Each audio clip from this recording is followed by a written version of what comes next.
Ini adalah makam Tengku Haji Abdullah Tujung Rimba di Desa Terbu di kawasan Brunun, berada di masjid, di belakang masjid yang ada di Desa Terbu.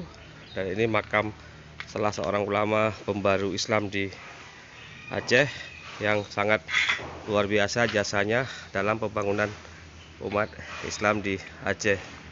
Jadi ini silakan para sahabat kalau ingin berziarah ke makam beliau, ini ada di belakang ini ya, di belakang Masjid Terbu.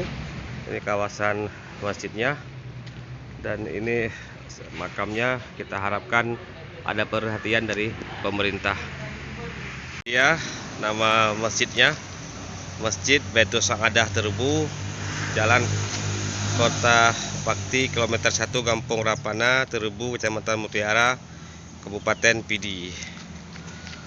Ini kawasan masjidnya, agak lumayan luas.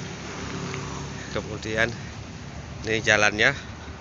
Silakan para sahabat datang jika ingin berziarah ke makam daripada ulama kita Tengku Haji Abdullah Tujung Rimba.